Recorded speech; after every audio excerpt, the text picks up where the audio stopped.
cruel, esse evangelho egocêntrico, esse evangelho soberbo. Por que os nossos pastores? Porque, como eu disse, Deus me apresentou 3 segredos sobre essa obra. O pastor verdadeiro, ele não vai te apresentar de você começar a ganhar o mundo. Ele vai te apresentar o céu para você renunciar ao mundo e estar diante do céu. Por que você está diante do céu? Porque a partir do momento que você está diante do céu, Jesus diz em João 15, verso 5: eu sou a videira e vós as varas. Aquele que está em mim, este dá muito fruto, porque sem mim nada podereis fazer. Então você pode sair daqui com a chave do carro, com até mesmo um milagre lá de fora, mas se você sair sem Cristo, esse milagre não adiantou de nada. Porque Jesus disse que tudo isso vai passar, menos a tua palavra. Aleluia. Então, nós temos que entender que se você está em Cristo, você vai viver muito mais do que só um milagre da chavinha, um paninho, um casamento.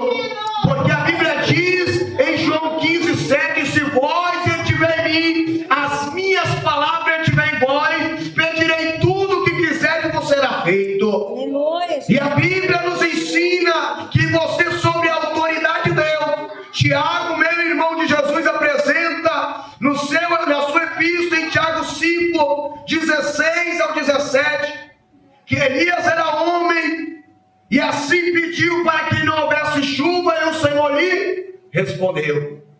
E orou semelhantemente novamente, e o Senhor lhe respondeu. E a oração feita pelo justo, ela pode muito em seus efeitos. Então, se você serve a Deus, se você tem esse Cristo na tua vida, o Verbo, o Deus Todo-Poderoso, o Deus Onisciente, Onipotente, Onipresente, o Deus de amor incondicional, o Deus que é o bom pastor que te protege, o Deus que é a ressurreição e a vida, o Deus que é o pão vivo que desceu do céu, o Deus que levanta morto. Se esse Deus é aquele que conduz a tua vida, é aquele que te instrui, é aquele que é o seu caminho, é aquele que é a sua verdade, é aquele que é a sua vida, levante as tuas mãos. Não importa o que você está passando, não importa o gigante que você está enfrentando, não importa o leão, não importa o urso, tenha certeza, esse Deus vai chegar e esse gigante vai cair, esse leão vai ser exterminado. Porque quando Deus entra na batalha, já dizia Davi, do Senhor é a guerra, já dizia o apóstolo São Paulo em Romanos 8, 37, porque vós sois mais do que vencedor em Cristo Jesus.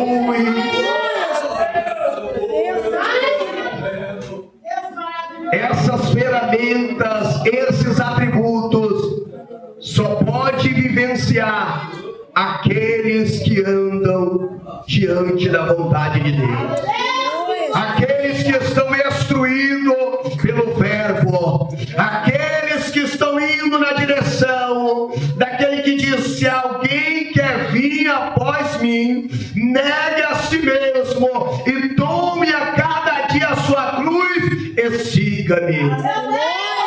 E a narrativa desse texto em Lucas 9, 23 ao 25 ainda diz: porque aquele que quiser salvar a sua vida, perdê-la-á. E o 25 rasga o verbo dizendo que você não pode se apoiar somente nos governos desse mundo, na segurança, no sistema, no carro forte, no banco, na estratégia mediante até mesmo a nossa segurança desse mundo. Mas ele diz que aquele mediante essa terra que ajunta os tesouros desse mundo, que aquele que quiser salvar a sua vida, perdê-la-á. Mas aquele que por amor de mim perder a sua vida, salvá-la-á. E o 25 diz: porque o que ganharia o homem granjear o mundo inteiro e perder a sua alma. Há muitos murmurando nesse momento, lamentando, perdendo, porque está andando, como diz o salmista em Salmos 20, uns confiam em carros, outros em cavalo, mas nós faremos menção do nome do Senhor. Uns encurvam-se e caem, mas nós nos encurvamos e levantamos e estamos de pé, porque como diz até mesmo Isaías 40:31, que os que esperam no Senhor subirão como asa, subirão como águia, caminharão e não cansarão, correrão e não se afadigarão.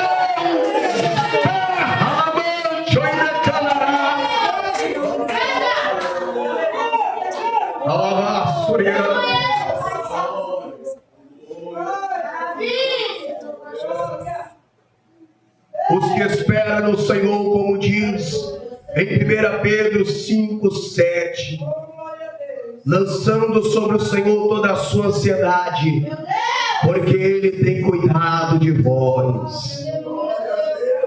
Quem está em Cristo aqui pode ficar tranquilo, que quem peleja por ti não perde batalha. Quem está na direção dessa obra não perde batalha. O mesmo Deus que deu vitória a Davi sobre o gigante é o que está guerreando pela sua vida. O mesmo Deus que deu